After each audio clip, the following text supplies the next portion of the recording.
Tingnan natin yung itlog kung basa. Nabasa din yung mga itlog mga katunying. Basa din. Yun o. So, isa lang ibig sabihin nito mga katunying. Mag-harvest tayo ng itlog. Sabi yung nangyari sa mga kamatis natin mga katunying. Nalanta yung iba. Tabi. Tabi po. Hindi gumagalaw ang tubig. Yun. Ay, barado yata dito. Barado siya mga katunying. Kaya pala.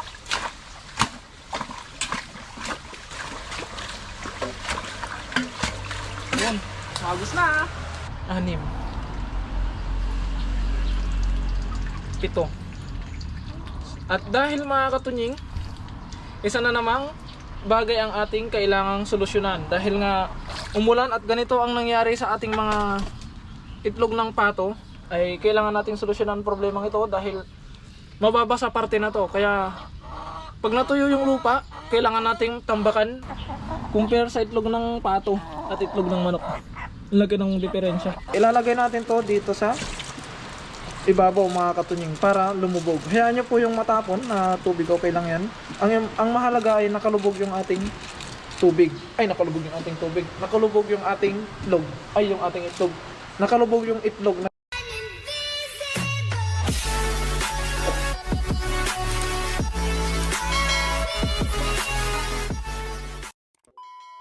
So what is up mga katunying, another day, another vlog. At syempre, welcome back sa ating YouTube channel. At kung ngayon pala kayo napadpad sa aking YouTube channel mga katunying, ay inaanyayan ko kayo mag-subscribe at i-click ang notification bell para ma-update kayo sa mga susunod pa nating video. At for today's video mga katunying ay kakatapos lamang ng ulan.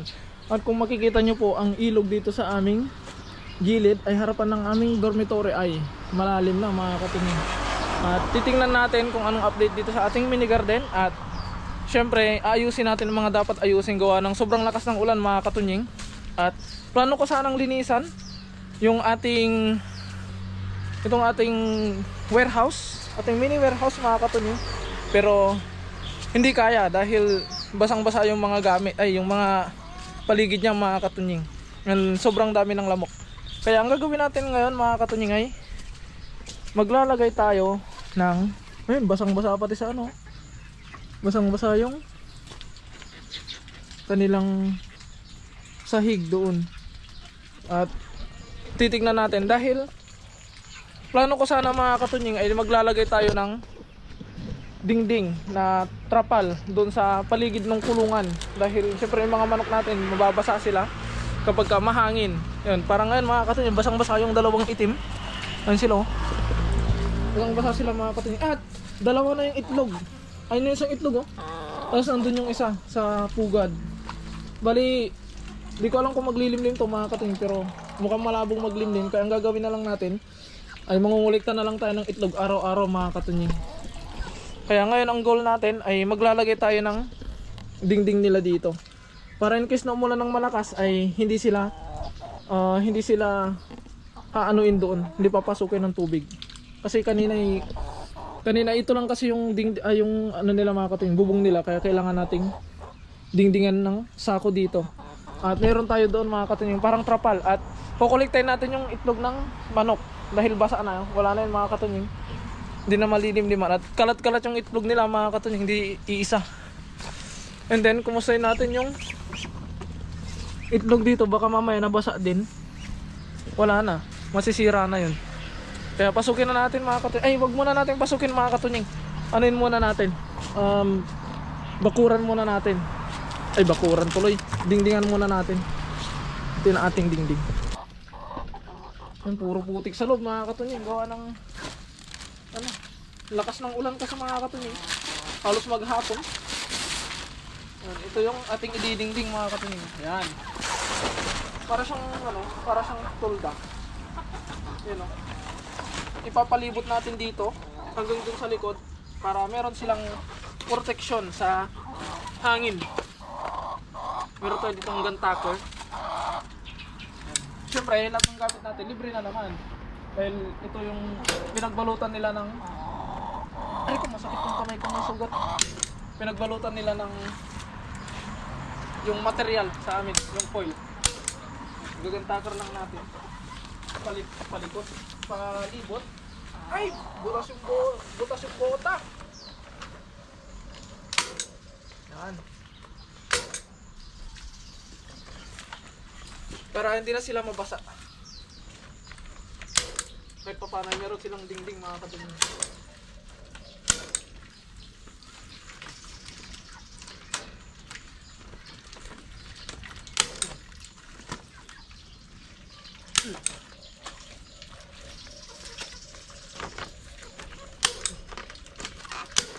Yan.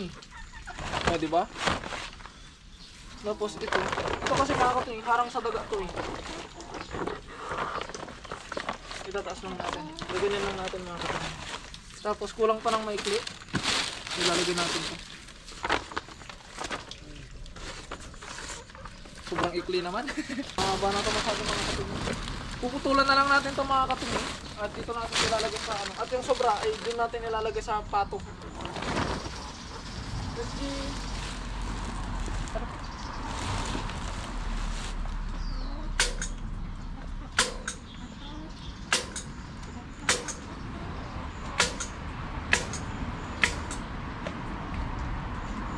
bali may mga susunod pa naman na araw mga katunying.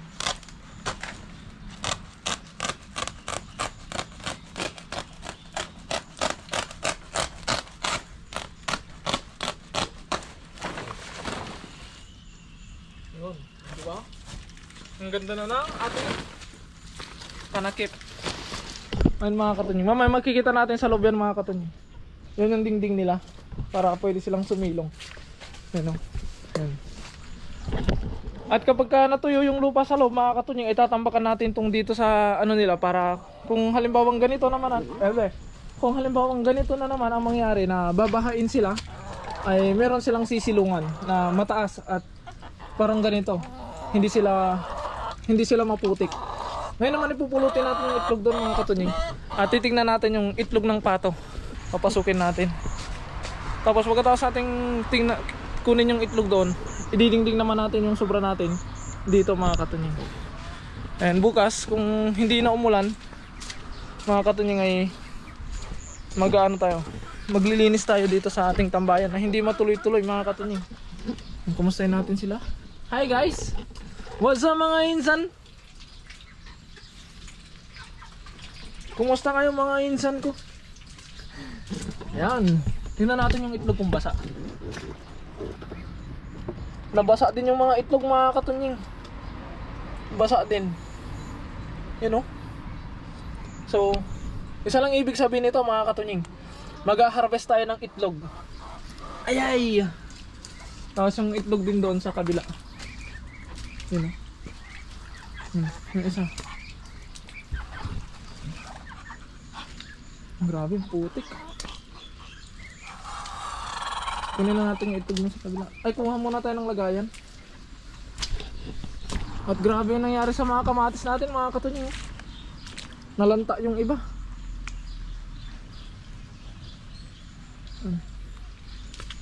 Sarado ko lang. Kukumusahin natin yung ating ano doon. Natumba na yung pala. Dahil na-stock na naman yung tubig mga katunying, titignan natin kung anong problema. Linisan natin para umagos yung tubig, hindi kasi gumagalaw yung tubig dito. Grabe yung nangyari sa amin natin. Baka ayun, bukas ay mag-harvest na naman tayo ng sitaw mga katunying. Ouch! Tingnan natin dito kung bakit hindi gumagalaw ang tubig. Bari-bari. Tabi-tabi. Tabi po. Hindi gumagalaw ang tubig. Yun. Ay, barado yata dito. Sana walang ahas. Puno din dito mga katunying. Hindi niya sanasin. Sana walang kung ano-anong dito. Barado siya mga katunying. Kaya pala. Barado.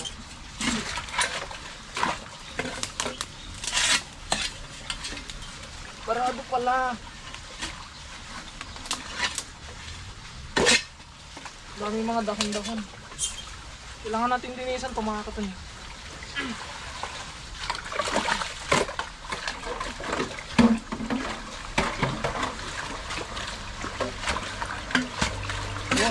Umagos na. Success! Alikon, daming lamok. Ayun o, umagos na mga katunying. Pag gumagalaw na dito. Okay na. Nabarahan pala dyan mga katunying sa sulok na yun. Manggalin na din natin yun. Malis na tayo dito dahil maraming lamok. Delikado tayo dyan. Umagos na mga katunying. Gumagalaw na yung tubig. Grabe, baha na oh.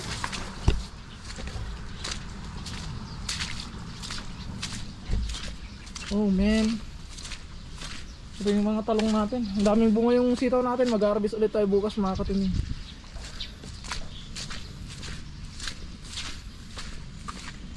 Yun oh. Ano nangyari sa kamatis natin mga katunying? Yung mini garden naging agri-resort. Yun ang nangyari. Mapapaaga ang harvest natin ng itlog. Paabutin ko sana ng 10 mga katunying eh. Kasi hindi na kaya. Mabubulok na yun. Ito ang nangyari sa garden natin.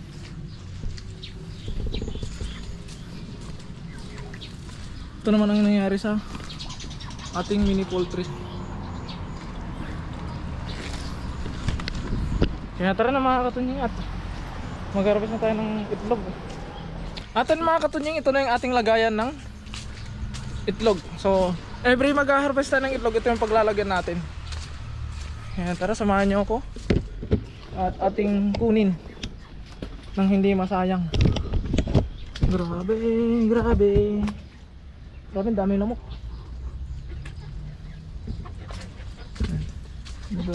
Oh, baha. Grabe nangyari. Dahil nabasa ang itlog, mag-harvest tayo ng itlog. Dalawa. Apat.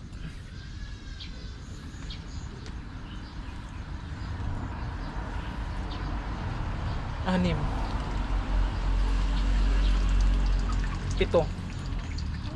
At dahil mga katunying, isa na namang bagay ang ating kailangang solusyonan. Dahil nga umulan at ganito ang nangyari sa ating mga itlog ng pato, ay kailangan nating solusyonan problemang ito dahil mababa sa parte na to. Kaya pag natuyo yung lupa, kailangan nating tambakan ang parte na to, or kung saan parte tayo maglalagay o magsiset ng itlogan nila, magtatambak tayo mga katunying. Tapos babaguhin natin tong kanilang mga itlogan para hindi na maulit tong ganitong pangyayari. At yung doon naman, dahil nababasa yung mga manok natin, ay nasolusyonan na natin dahil nagawa na natin ng dingding. At ipapakita ko yung dingding mga katunying. Ito na siya. Bali yan na, pag, yan ang view kapag nasa loob mga katunying. Yan ang view pag nasa loob. Yan naman ay kukunin natin yung itlog na nababad sa tubig.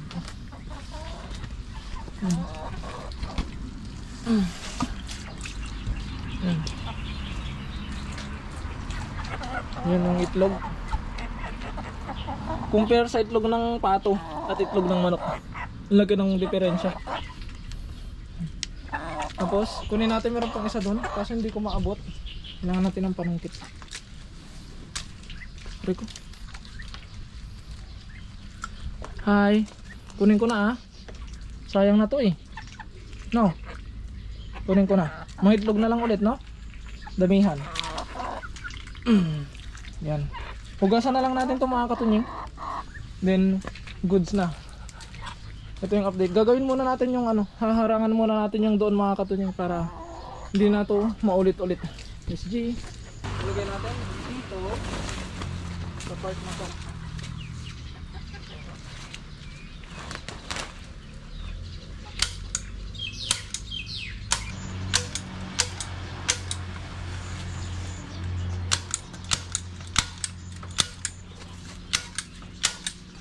Okay na mga katunying. Ito na ang isa sa in-improve natin ay ang dingding ng ating kulungan. Charon. Yan siya mga katunying. Dahil sa bubong wala nang problema sa bubong to.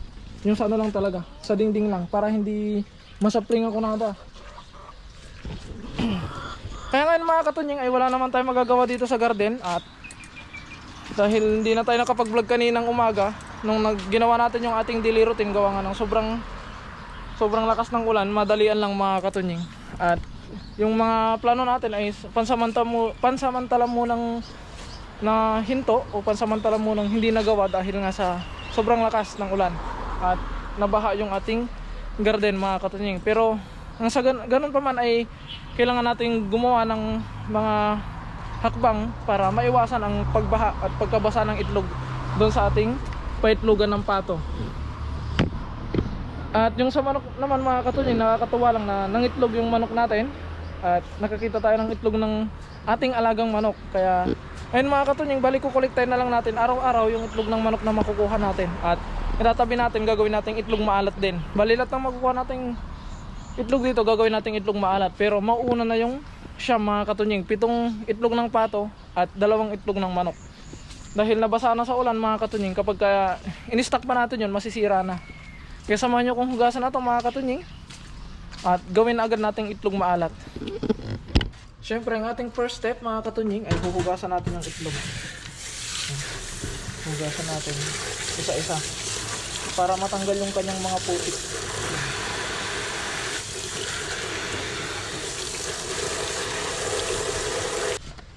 At ngayon naman mga katunying na nahugasan na natin ang ating itlog, ng ating itlog ng pato o yung ating itlog na gagawing itlog maalat, ay gagawa na tayo ng mixture ba tawag doon? Basta yung tubig na may asin mga katunying. At ganito yung paggawa ko nun. At sa paggawa naman ng tubig ng ating itlog maalat ay maglalagay tayo ng 1.5 tasa ng asin. Tama ba? 1 and 1/2 cup ng asin. Tapos 1.5 na tubig.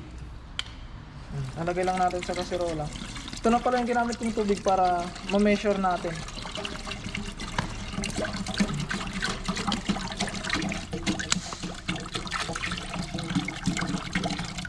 Yan. Nalagay na natin yan. Isasalang na natin to at papakuluan hanggang sa matunaw yung asin. At yan, pag nasalang na natin mga kanang, syempre sisindan na natin. Kahit malakas na apoy, okay lang. Basta ang importante ay kumulong mga katunying at matunaw yung asin. Dahil kapag hindi natin pakukuluan to at ihahalo-halin lang natin, yung asin mga katunying hindi siya matutunaw talaga. Magiging buo-buo siya. Kaya tatakpan na, tawag dito, hahaluin muna natin tapos tatakpan natin para hintayin natin kumulo. Haluin natin. Yung kung maririnig nyo, yung mga katunying, yung paghalo natin ay parang siya, magaspang dahil sa mga asin hindi pa natutunaw. At habang hinihintay natin kumulo yung ating tubig ay lilinisan muna natin tong paglalagyan natin na container. Mali na paglagyan na pala ito nung nakaraan kaya meron na siyang date. Buburay natin tong date at kung ano yung date ng harvest natin dito sa itlog maalat, yun yung papalit natin.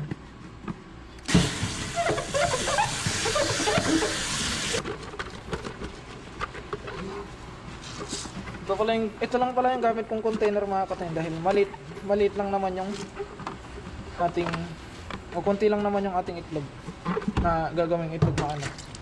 Kasi para ramihin pa sana natin kaso hindi na siya umabot. Kaya ganun na lang. At ayun mga katunying, tingnan na natin. Tcharan! Ayun, kumukulo na siya mga katunying. At kung mapapansin nyo, yung tubig niya ay malinaw na ulit. Dahil kanina nung nilagay natin yung asin ay lumabo yung tubig niya. At ngayon ay kapag hinahalo natin, tahimik na siya mga katunying. Ito na yung perfect timing niya para gamitin sa itlog maalat. Pero mga katunying, hindi natin pwedeng gamitin to ng mainit. Kaya tatakpan na natin. Yan. Ay, tatakpan na natin. Tapos patay na natin yung kalan. Mali, pinatay ko na yung apoy niya mga katunying. Tapos hihintayin na lang natin yan. At mga katunying, kapag gumagawa tayo ng itlog maalat, ay hindi ko po siya nilalagay ng mainit. Sabi po kasi doon sa tutorial na napanood ko, wag ilalagay yung mainit na tubig doon sa container at ilalagay agad yung itlog. Dapat ay malamig na malamig yung tubig mga katunying bago natin ilagay doon sa container at ilagay din yung itlog maalat. Ay yung itlog pala kasi hindi pa siya maalat. Kaya hintayin natin lumamig yun mga katunying at update ko po kayo mamaya. Let's go! At ayun mga katunying, dahil malamig na ang ating tubig ay gagawin na natin ang paglalagay sa container. Siyempre mga katunying ay unahin natin ilalagay ang itlog dito sa ating container. Dahan-dahan lang po mga katunying, nang sa ganun ay hindi siya mabasag. Ay, ba't may dahon? Nagasin ko na siya. Siyempre, ilalagay din natin itong ating pangmalakasang itlog ng manok. Ay, gat!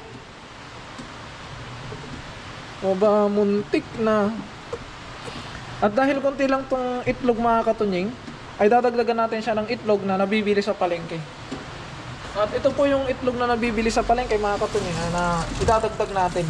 Para nang sa ganun ay hindi naman lugi yung ating paghihintay dahil isang buwan nating hihintayin ito mga katunying.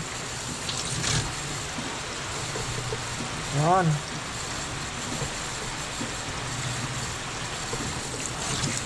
Bali ito na siya at ilalagay na natin yung tubig na may asin.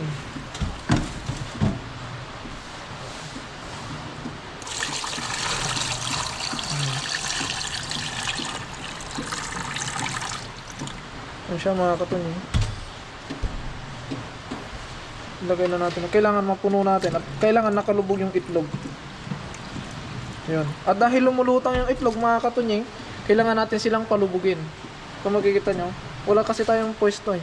Makikita nyo mga katunying ay nakalutang yung itlog. Eh, ang kailangan natin dyan, nakalubog na ganyan. At ang diskarte naman natin dyan mga katunying ay maglalagay tayo ng plastic dito sa ibabaw na may lamang tubig. Wait lang. Kuha tayo. Ito mga katunying, nalagyan natin ng tubig.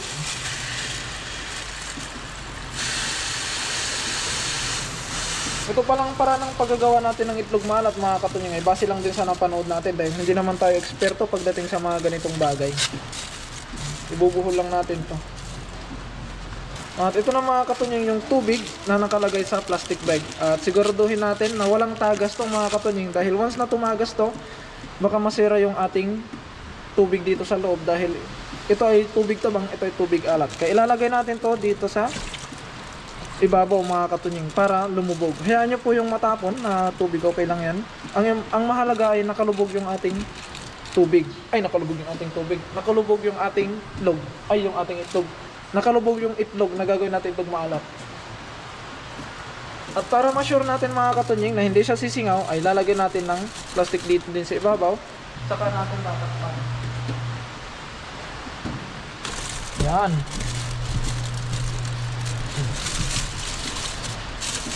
Bale, ito na yung kinalabasan ng itlog mga katunying na gagawin natin itlog maalat.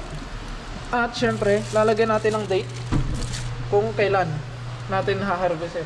Yan mga katunying ay May 11. Bale, ang harvest nito ay June 11. 06 11 25. At ito na mga katunying yung kinalabasan ng ating product. At hintayin na lang natin mga katunying. At ito na yung ating itlog maalat mga katunying. At hintayin natin hanggang sa June 11 to 2025. Tingnan natin kung magiging successful ba ang paggawa ng ating itlog maalat. Kaya ayun mga katunying, hanggang dito na lamang muna ang update dito sa ating mini garden.